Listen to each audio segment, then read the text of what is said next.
Greetings everyone, and welcome back to another Call of Duty PC settings video. And I'm gonna go over all of my settings today, from graphics to audio to mouse sensitivity, everything. So if you've got a question, don't worry, I'll probably cover it. If I don't cover it, you can go ahead and put it down in the comment section. And while you're down there, give this video a like to help me out. Anyway, so every time a new Call of Duty comes out, gotta make a settings video for you guys so that you guys can follow along at home and you can get the most out of your PC and game so that you can play better than everybody else that's just running on crappy settings. Because the more frames you got, the more likely you are to win. Frames win games. Alright, so to start off, I need to tell you guys what I'm running with. So if you have a similar PC setup, then it'll be a lot easier for you to follow along at home. If not, then you can just kind of adjust these settings in relation to what you have. So I've got an Intel i7-8700K, GeForce 2080 Ti MSI Duke version, Asus ROG Strix Z370E motherboard, 64 gigs of G-Skill Trident Z RAM at 3400 megahertz speed. You don't need that much RAM. The only reason I have that much RAM is because I'm making all of these videos and editing them and stuff like that. 64 gigs of RAM is too much just for playing video games. I have it because I'm making videos and stuff like that. So you don't need all that. 32, 16 is fine. Just putting that out there. And I have the game installed on a Samsung Evo solid state drive. My mouse is the Logitech G Pro Wireless that I still have from many videos ago. My keyboard is the Kraken Pro 60% keyboard. And my monitor is an MSI Optics MPG 27CQ, 144 Hz, 1440p monitor. Now that we've got that out of the way, we can follow along with whatever settings I'm using. Right? Right. Alright, let's jump into it. To keep things nice and simple, I'm going to hang out with you guys here, go through the settings, and talk about why I have things the way that they are, what they do, etc, etc. So, we'll go into settings, we'll go to graphics, display mode. I always keep it in full screen. In full screen, it prioritizes the game to your GPU, so it can allocate for the most amount of graphics processing power. So full screen is always a must for me. Monitor, obviously I have it on 1, because I have multiple monitors. If you don't have multiple monitors, you don't have to worry about this. Refresh rate, 144 Hz. If you have a 144 Hz monitor, you have to make sure that it's hooked up via DisplayPort cable. And then in your desktop settings, you need to go to display, you need to go to the monitor, advanced settings, and then set it to 144 Hz in the display settings, and then in the game, set it to 144 Hz in the game. If you want, I can make another video on how to set up a 144 Hz monitor, but we're not going to go into that today. Today, we're just going to go over that in-game, it's set to 144 Hz. VSync on menu and in gameplay is turned off because my computer has no problem sticking to at least 144 frames per second, and that's kind of the perfect spot that you need your frames to be at while you're playing. So 144 frames per second, 144 Hertz. If you guys need an explanation of how that works, I can do that another time. But VSync just basically stops the screen tearing and everything like that from where your computer drops below 144 Hertz. If you don't have that problem, you don't need this on. Video reflex low latency. Everything that I've read and seen about NVIDIA reflex low latency has been kind of like a nothing burger. It says that low latency mode optimizes system latency. I don't have the tools to test that, so if it's there and it says enabled and boosted, might as well use it. If it's gonna do something, it's only gonna do it if it's enabled. Why not, right? So I keep that on and at boosted. Display resolution, obviously, My monitor is a 1440p monitor. I have it set to 2560 by 1440. Aspect ratio, I have that set to automatic, but most of the time it's going to be 16 by 9. But automatic's just kind of the way to go. Colorblind modes, if you have trouble differentiating colors and seeing your reds from your greens and stuff like that, then this will help you be able to differentiate colors in a more palatable way for you if you have color blindness. I don't have color blindness, so that's not necessary. Field of view, I always like to keep my field of view at max. The only problem with having max field of view is it makes your faraway targets smaller and harder to see, but it also gives you better periphery and obviously field of view, so you can see things at a wider perspective. If your aim is alright to good, I would set the field of view higher, especially in this game where you're going to be running around a lot, making a lot of turns, trying to see things that are to your left and to your right, not always in front of you. Field of view at 120 is always where I want to be. My ADS field of view is affected, and what that means is aiming down sights will zoom to a value closer to your field of view setting. This does not apply to zooms with magnification over 4x. So basically, to trim that down, is that while I'm aiming down sights, it doesn't narrow my screen to where I'm just looking down the sights of the gun. It just moves my weapon in front of my face, and I can use the crosshairs from the gun to aim instead of hip firing. So I keep it at affected. Brightness, that's kind of however you want it to be, wherever you want it to be. I don't really mess with brightness too much. I set it in the middle. Forget it. Frame rate limit, I have set to unlimited. And that can be an iffy setting, because in Warzone, I had problems where my computer would go above 150 frames per second, and it would suck all of my GPU power into keeping the game at over 100 or 200 frames. So if I was recording or if I was streaming using OBS, it would take the priority to the game to keep it over 200 frames per second, and then OBS would skip frames because it's trying to keep up and it's not getting as much GPU allocation to it to help it keep up with the game. So in this game, I haven't seen it be a problem yet. So I keep it at unlimited. Even so, a 2080 Ti isn't at these settings isn't really going much higher than 200 frames per second anyway. So far so good with this. I might change it up depending on whether I'm streaming and recording. But if you're not streaming or recording and you're just playing the game and you want to make sure that you're always at the highest frames that you can possibly be at, unlimited frame limit. If you're streaming or making videos and you're noticing that it's a little bit choppy on stream, but not choppy for you while you're playing the game, you might want to set a frame rate limit of 150 frames per second, or wherever that sweet spot is, to keep it at 144. As you can see in the menus, I have my FPS locked at 60 frames per second, just so it's not pulling too much priority for the game, or it isn't pulling too much priority of my GPU for the game while I'm just sitting here in menus doing nothing. So that's why I have that where it is. Minimize game frame limit. Doesn't really matter, really, but it just tells your graphics card if it needs to keep it up in priority while the game is minimized. You could put this at 0. It doesn't matter as long as the game is still running. Blah, blah, blah, blah, blah. Texture quality. This is the meat and potatoes.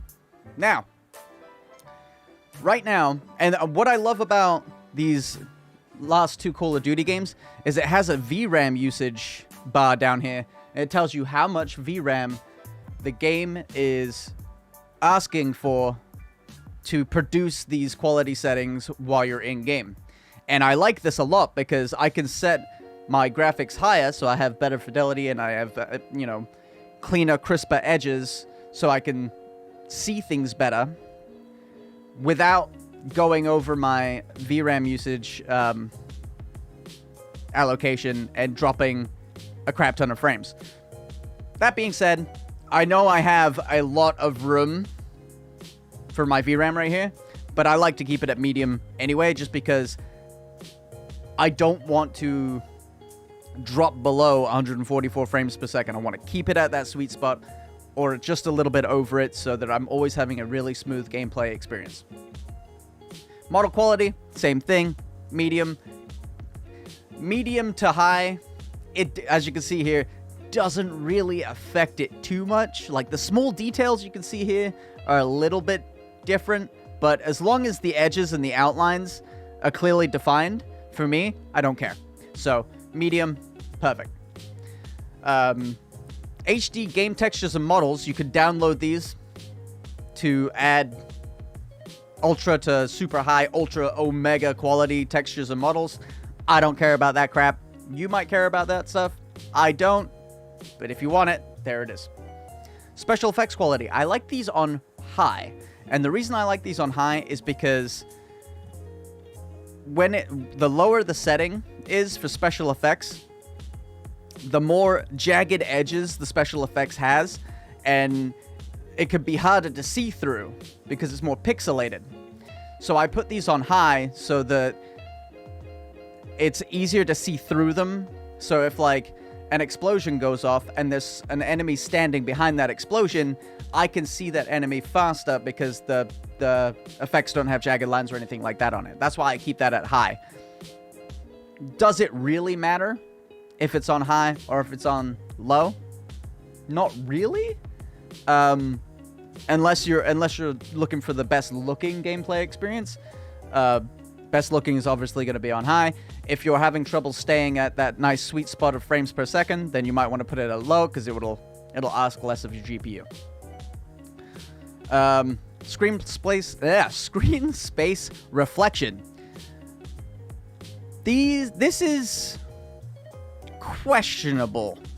I have it on low just because if somebody's hiding behind, like, say, for instance, this picture of this van right here. If somebody is hiding right here on the back of this van and they're standing over this water and I can't see them directly because I'm over here behind this, like, tree or whatever, but I can see the reflection of the character in this puddle, then that would give me an advantage, right? Because I've got reflections turned on. I can see him hiding behind that thing. I can get the upper hand, or at least I know where he's at before he comes out and peeks.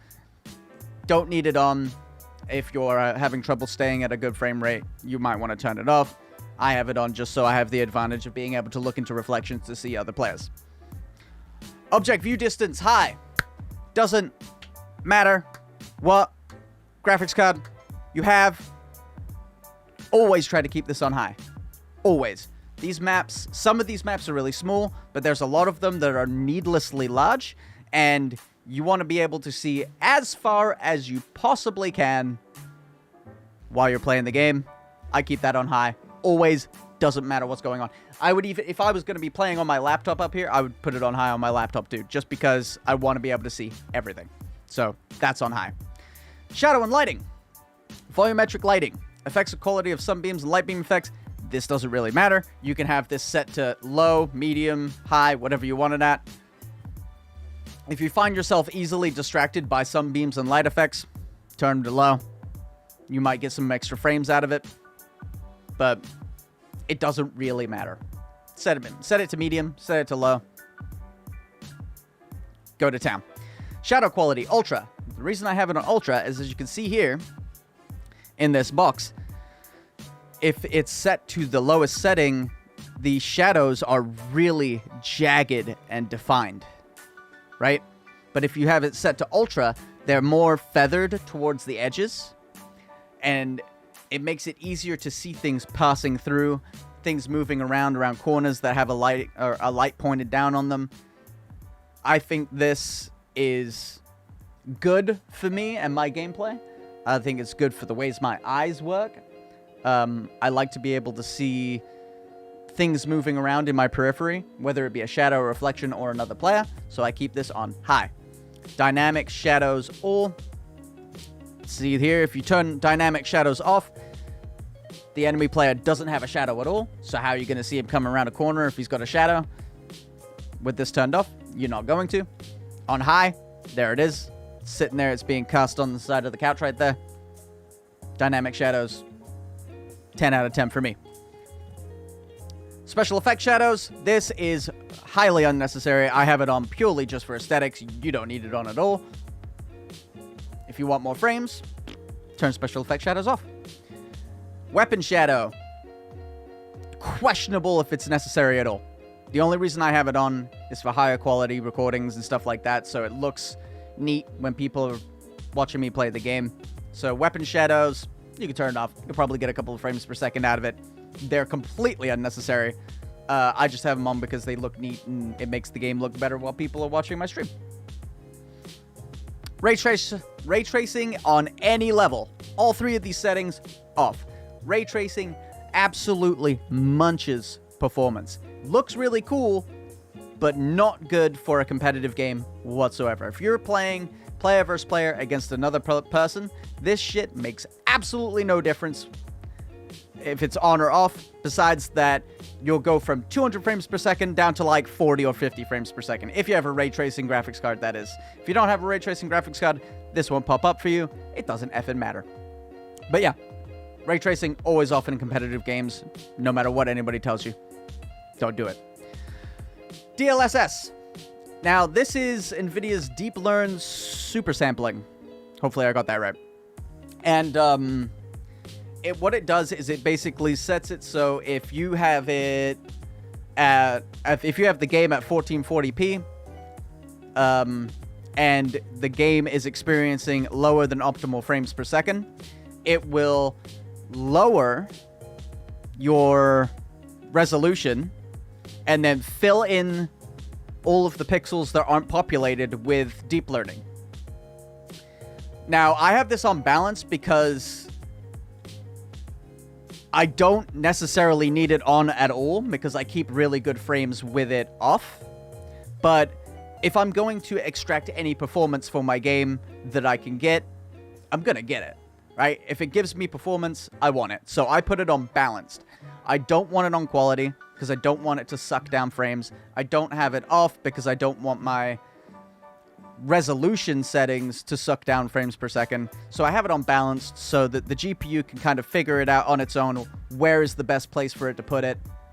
It doesn't affect the visuals for me at all. Doesn't make it lower quality. Doesn't make it higher quality. Just gives me more frames. And like I said earlier, frames win games. I don't know. Yeah, and this only works with NVIDIA RTX graphics cards as well. So if you have GTX 1080 or 1070 or something that doesn't have ray tracing or tensor cores, then deep learning, super sampling isn't going to be an option for you, so you don't have to worry about it. Easy. Ambient occlusion quality, I have this on ultra because I want to be able to see these define lines better and stuff like that. So if somebody steps out, they don't blur into the background. They're much more defined, easier to see. Character models are easier to see. Kill streaks and stuff like that are easier to see the higher this is. You don't need it to be on high. Like I said a million times in this video already, if you're having trouble keeping your frames up to 144 frames per second, go ahead and slap this all the way down to the bottom. The key here is to keep this game running as high frames per second as possible, and having this set to the lowest setting, as you can see, doesn't change much. If you do have a graphics card that will let you run at a higher frames per second with this turned to ultra, might as well do it, right? Motion blur disabled. Always disable motion blur. Always. Motion blur is butt cheeks. It just makes everything worse. It ruins the definition of the character model. It ruins the definition of the world. It makes it harder to acquire targets while you're moving. It's just butt cheeks. Don't do it to yourself. I don't give a crap what Jay's 2 cents says. Motion blur is on, again by choice. I like the way that makes games look, which is already like pineapple on pizza for so many people. Shut up, you like it too. Motion blur is butthole, and nobody wants it. You should just get it completely out of the game forever. No motion blur. I don't care what game you're playing. I don't care if you're playing a competitive game, a racing game. I don't care if you're playing a story game. Motion blur is butt. So, with that being said, obviously, motion blur quality is on low because it's disabled anyway. Subsurface scattering. This is purely an aesthetic choice. You don't need it on. So, all it does is basically smooth out the edges of, like, stuff like this guy's scars on his face, make it look a little bit smoothed out, make it a little bit more realistic. But it doesn't matter. Order independent transparency. I have this set to high just because I wanted to see what it looked like. Doesn't really matter where it's at. It does affect your VRAM usage, so the lower you have it, if you keep an eye on this bar here, it'll bring your VRAM usage all the way down, and as you can see, it doesn't really make a difference where it's at. You're probably better having it on low. And if I was playing on a PC with a lower tier graphics card or processor, I would set it to low just to be safe. More frames, more wins.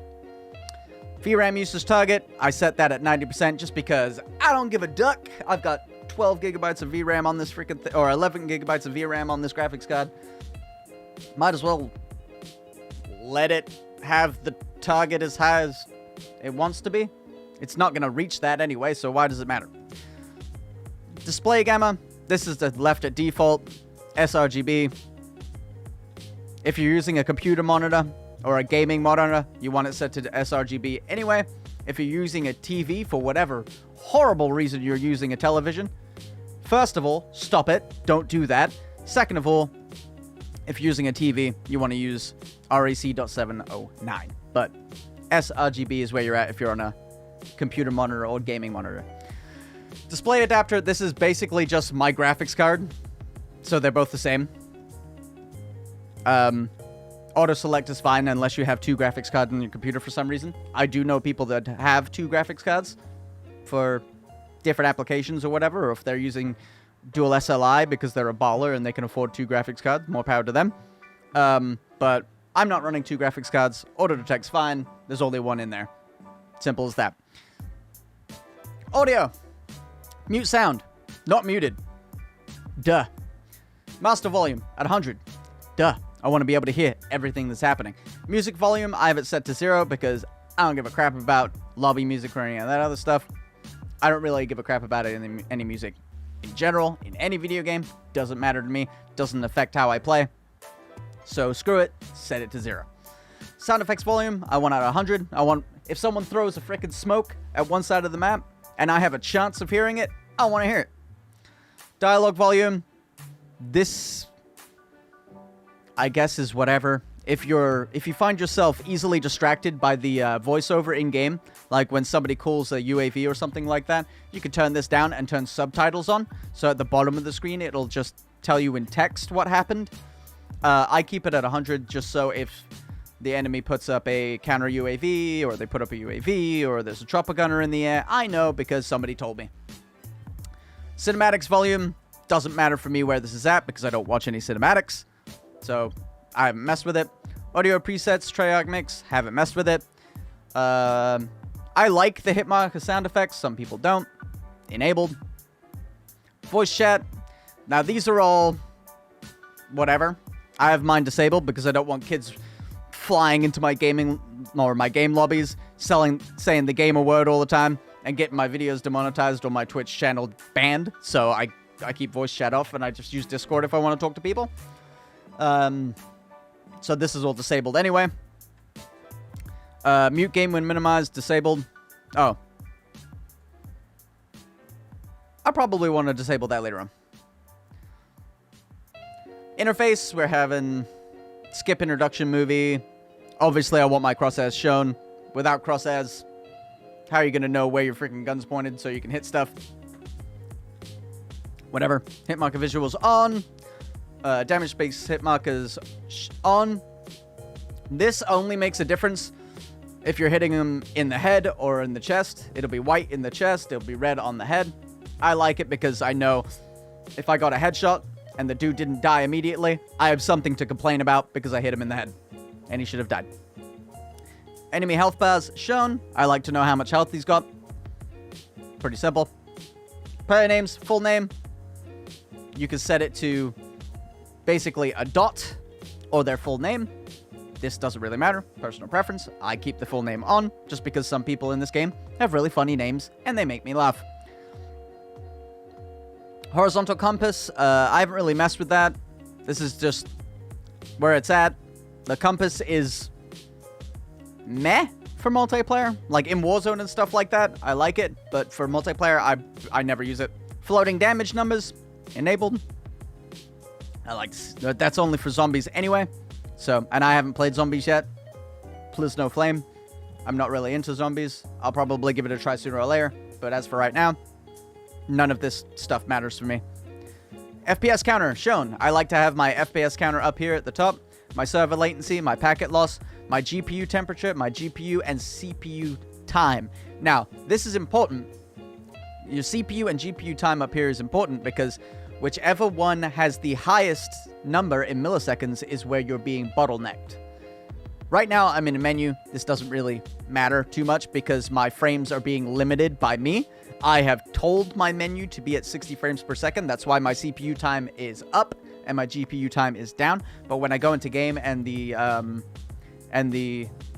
limit is taken off, then this will be a lot more telling of where my bottleneck is in my system. So I like to keep these on. If you don't know how to read these, or if it doesn't make any sense to you, you don't have to have them on. It's just, if you don't know what they are, they're just numbers sitting at the top of your screen anyway. So if you don't know a lot about all of this stuff, then I'd say the important ones to have on is your frames per second counter, your server latency, your packet loss, and your GPU temperature. You don't want your TPU getting too hot while you're playing any game. VRM usage, this don't matter to me. System clock, don't matter. All of this stuff is pretty self-explanatory. Controller, mouse and keyboard, locked because I don't have a controller, because why would I? Controllers are for stupid nerds. And aim assist is unbelievably powerful in this game for some reason, so yeah. Heck that stuff. Mouse and keyboard all the way. Account and network. Crossplay I have enabled because if you're on PC and you don't have it enabled, it takes you an eternity to get into a game. COD save settings I have enabled. I don't really care. It's whatever. Do what you gotta do. Connection status. Blah, blah, blah, blah, blah. So, all of this. Besides server latency, I like to have the widget up here in the top to show. Server latency and packet loss I have up here so I can see what my ping is relative to the server. All of this stuff is all personal preference. It doesn't really matter. Mouse sensitivity I have at 1.7 for this game. That's just a really good feeling mouse sensitivity for me. I have my DPI set at 1600. Mouse sensitivity at 1.7. And then I have my multipliers set to the same as my mouse sensitivity. That's just personal preference. I like my crosshair to fly around on the screen at the same speed whether I'm ADS'd or not. It's really good for quick scoping, by the way. So if you're going to be doing a lot of quick scoping and stuff with sniper rifles, you want it to be the same. ADS sensitivity transition timing instant. Get me straight into it. Invert vertical look disabled. I have never met anyone in my life that enables that. If you do, okay, that's fine. But I have it disabled. Vertical sensitivity multiplier 1. This is for vertical axis only. So looking up and looking down, I just left it at 1. It doesn't seem to make much of a difference to me. ADS mount sensitivity mode is relative. It's just like it was on Modern Warfare, if you watched my video about that, but this is basically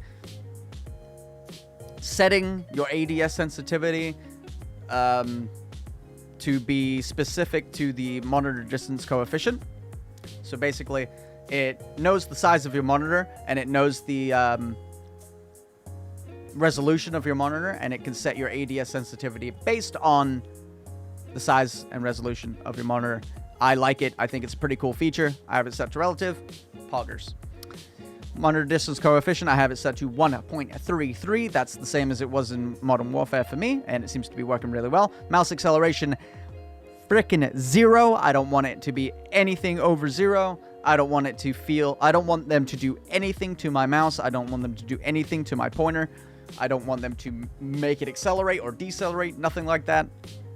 I want it to be raw input from my mouse to my monitor, and that's it. Same with mouse smoothing. Nope. No thank you. Mouse filtering, 0. No thank you. I want all of that stuff right where it is. And apart from stuff like gameplay behavior and keybinds, that's just about it. The reason I have my gameplay settings like this is for slide canceling. Slide canceling was the same as Modern Warfare up until recently. They just recently changed it, so now you don't have to jump after your slide in order to cancel your slide. You just hit your crouch button again. So this is likely to change for me, but as of right now, this works. I have my crouch behavior set to toggle, toggle, toggle. Walk behavior set to hold. Airborne mantle set to automatic. That's questionable because sometimes I'll get into a fight where I'll walk way too close to something that's mountable, and my guy will just start mounting up it anyway, and I'll lose the fight because my dude's too busy freaking clamoring over stuff. So, questionable. I have it set to automatic for now. I'll probably turn it off in the future. Aim down sight behavior, hold. Equipment behavior, hold. Steady aim behavior, hold. Armor behavior, apply 1. This doesn't really matter for me because I never use armor in multiplayer. Interact behavior, tap. Vehicles and score streaks, never use vehicles. Overlays and shortcuts, map behavior, hold. Score behavior, hold. Danger ping behavior, double tap. Auto sprint, blah, blah, blah, blah, blah. So I have auto sprint enabled just so I can do slide canceling. You don't have to have it on, and sometimes if you're not used to it, it can actually get you into more trouble than it's worth because it takes you longer to go from a sprint to aim down sight. So if you're sprinting and someone rounds a corner in front of you, it's going to take you longer to get into the fight than it will be for the person that rounded the corner. They're going to start shooting at you first. You're going to get shit on. So auto sprint is iffy. I only have it on because of slide canceling. Sprint cancels reload, disabled. Parachute auto deploy enabled. Doesn't matter. Playing matchmaking. Mouse wheel input delay 80. This is left at default. I haven't changed anything with that. Weapon switch wraparound. I do like this. Instead of it being like 1, 2, 3, 4 on my keyboard, all I have to do is hit 1. So I go, you know, I hit 1. My primary weapon comes out. I hit 1 again. My secondary weapon comes out. And then I hit 1 a third time. My primary weapon comes out. So that's less keys for me to hit and fumble with while I'm in a fight. Depleted weapon ammo switch. It can be useful in some situations if you have a weapon that's got no ammo in it. And you have a secondary weapon that's full of ammo. And you're in the middle of a fight. You run out of ammo. It'll automatically switch it to the other weapon for you, so you don't have to do it. It's kind of a cool feature to have. Not completely necessary. If you're not used to it, it can mess you up. So if you do enable this, you might want to go mess around with it a little bit and get used to it. Charge zoom shed input melee. This is basically when you're meleeing somebody and you're within a certain distance. When you hit the melee button, it'll... you don't actually... zoom, like your character doesn't go much faster when you melee somebody, but it zooms the camera while your character is charging and doing the melee animation. So this is all dependent on how much you use melee. I have it set up on melee, but you can have it set to sprint, none, melee, whichever one you want to have it on. I have mine on melee. System key behavior, operating system.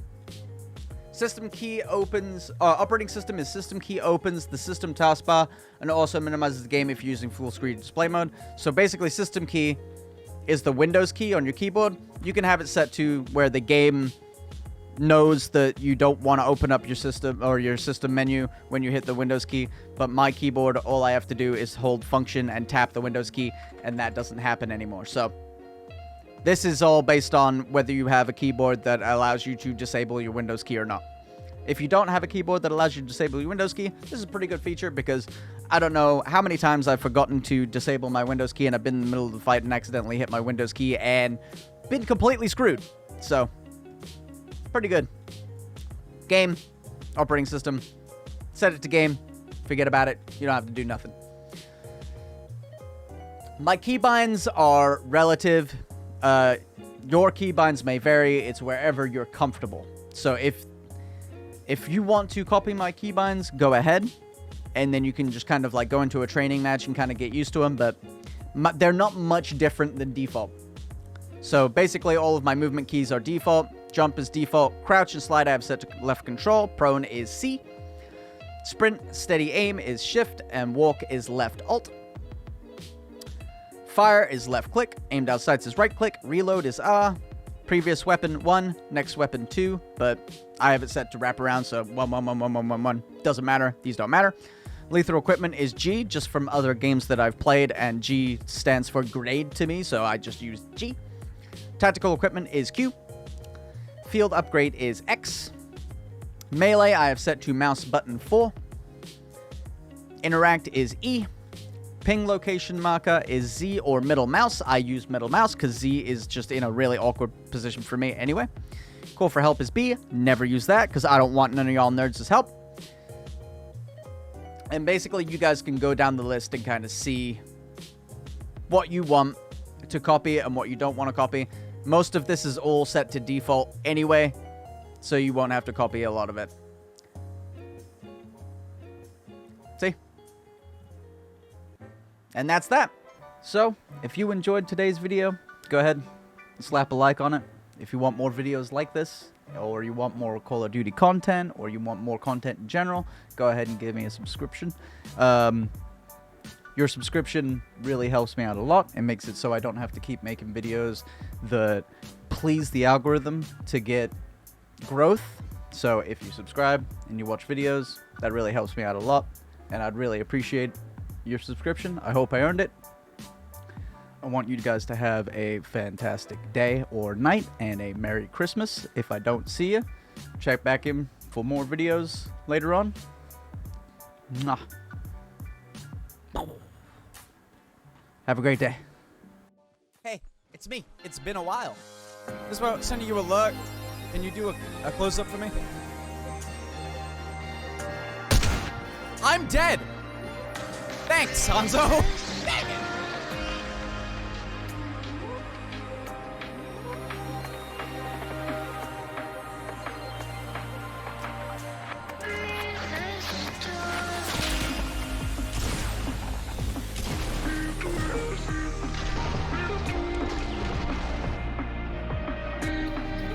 Oh, no! Look like, dude. Fuck! No!